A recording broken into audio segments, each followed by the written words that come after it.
और दूसरे तरफ वो लोग सिर्फ और सिर्फ गद्दी प्राप्त करने के लिए वहाँ होड़ है कि प्राइम मिनिस्टर का कैंडिडेट कौन हो, कोऑर्डिनेटर कौन हो के स्थिति में उनका बेंगलुरु का बैठक हो रही है। और यहाँ रसाकसी नहीं है, यहाँ सामंजस्य है। अब शगुन वाली मीटिंग थी वो, उसको अगर कहेंगे कि उसका इफेक्ट है तो गलत है। उनका ये नेचर है, इसीलिए वो सबको मिला करके चलते हैं। और दूसरे तरफ वो लोग सिर्फ और सिर्फ गद्दी प्राप्त करने के लिए वहाँ होड़ है कि प्राइम मिनिस्टर का कैंडिडेट कौन हो, कोऑर्डिनेटर कौन हो। कोई कहता है कि अमुक रहेगा तो हम नहीं रहेंगे, कोई कहता है कि अमुक रहेगा तो हम नहीं रहेंगे। तो इस प्रकार से रसाकसी के स्थिति में उनका बेंगलुरु का बैठक हो रही है। और यहाँ रसाकसी नहीं है, यहाँ सामंजस्य है और एक उद्देश्य है कि कैसे हम भारत को उन्नत राष्ट्र के रूप में निरूपित करें और संसार का अगुआ बनाने की दिशा में हम आगे बढ़ें। लेकिन सर, जो मतभेद की आप बात कर रहे हैं तो एनडीए में भी तो कुछ पार्टियों में मतभेद है, खासतौर से चिराग पासवान और पशुपति पारस। वो तो घर का मामला है, वो कोई पार्टी का मामला नहीं है। घर के मामले में हम लोग को नहीं कुछ कहना चाहिए। चिराग नया युवक हैं, पिताजी का विरासत उनको मिला है। अब पारस जी पुराने आदमी हैं, उनके भाई हैं, वो भी काम कर चुके हैं।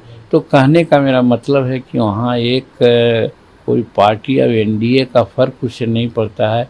दोनों एक परिवार का मामला है और हम समझते हैं कि वो परिवार का मामला सॉर्ट आउट हो जाएगा। सर, लेकिन वो लोग कह रहे हैं, जो विपक्ष के लोग जो बेंगलोर में जुट रहे हैं, उनका ये कहना है कि ये एनडीए की मीटिंग इसलिए कॉल की गई है क्योंकि ये पटना की मीटिंग का इफेक्ट है कि पटना में जो ताकत हमने दिखाई उसकी वजह से मजबूरन ये मीटिंग बुलानी पड़ रही है। वो कहने को क्या है, पटना के मीटिंग में तो हम समझते हैं कि जब जैसी मीटिंग किए और उसका रिजल्ट तो यही हुआ कि महाराष्ट्र में फूट हो गई, महाराष्ट्र के लोग बाहर चले गए।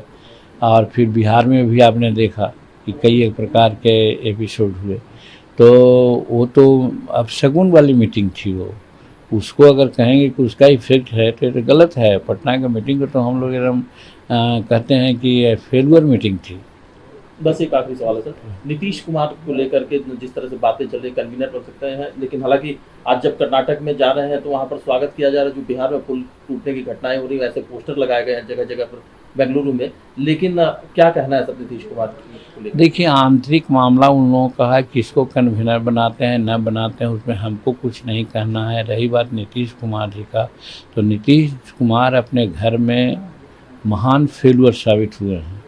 चाहे करप्शन का मामला हो, विकास का मामला हो, फिजूल खर्ची का मामला हो, सोशल सेक्टर में गरीबों की तबाही का मामला हो, स्टूडेंट के जो छात्रवृत्तियाँ मिलती है उसको बंद कर दिया गया हो, लड़कियों को जो फ्री एजुकेशन देने की बात की गई थी उसको उन्होंने स्टॉप कर दिया हो।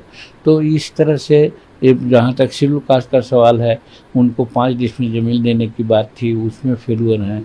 वहाँ ज़मीन 1 बीघा खरीद एकड़ खरीद करके खेती लायक ज़मीन देने की बात थी।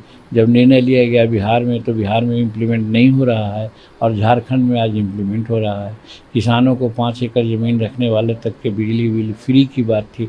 ये सब में वो फेलुअर हैं। और फिजूल खर्ची तो ये हो रहा है कि हमारे उल्टी गंगा बहा करके अब हमारे गया में पानी लाना चाहते हैं, जिसका कि कोई अभी इफेक्ट नहीं पड़ा है। वहाँ इतनी गंदगी हो गई है कि कब बीमारियाँ फैलेगी कहा नहीं जा सकता है। और उसी प्रकार से पूरा नया म्यूजियम हाउस उन्होंने बनाया और पुराना म्यूजियम हमारे पास है, हमने उसमें विरोध किया था। वहाँ का हाई कोर्ट ने भी कहा कि हाँ, इसका कोई ज़रूरत नहीं थी, लेकिन पैसे खर्च हो गए थे इसलिए छूटे। अब तो और है, उसमें 225 करोड़ रुपया से शुरू किए थे और वो 3700 करोड़ रुपये पर अभी तक जा रहा है और वो खर्चा ही है। और अब हो गया है 373 करोड़ रुपए की लागत से नया म्यूजियम से पुराना म्यूजियम तक अंडरपास बनाया जा रहा है। तो ये सब क्या है? गरीबों को पेंशन नहीं दे रहे हैं, मर रहा है वहाँ गरीब 60 वर्ष 70 वर्ष के बाद। 200-400 रुपया से क्या होने वाला है, जबकि राज्य के अगल बगल में 1000 रुपया दिया जाता है, 1500 रुपया दिया जाता है। तो इस तरह से वो वीक फेलुअर वहाँ पर हैं और उनको अगर कन्वीनर बनाया जाता है तो उनके सद्बुद्धि को हम दाज देते हैं। दिल्ली में एनडीए की मीटिंग कॉल की गई है, आप इसमें शामिल होने जा रहे हैं, क्या अपेक्षाएं लेकर के आप इस एनडीए की मीटिंग में शामिल हो रहे हैं? देखिए, दोनों के मीटिंग का उद्देश्य दो है।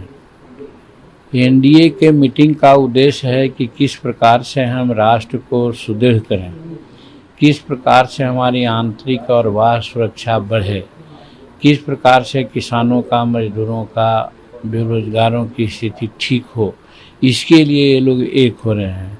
अगर सत्ता की बात आती है तो अभी मैंने कैसा कहा कि भाजपा तो स्वयं है जिसको कि बहुमत है, वो किसी भी पार्टी, किसी लोगों को भी वो शामिल नहीं कर सकती है और उसका अपना बहुमत है। लेकिन सबको मिला करके ले चलने का नरेंद्र भाई मोदी जी का और नड्डा साहब का और अमित शाह जी का ये नेचर है, इसीलिए वो सबको मिला करके चलते हैं।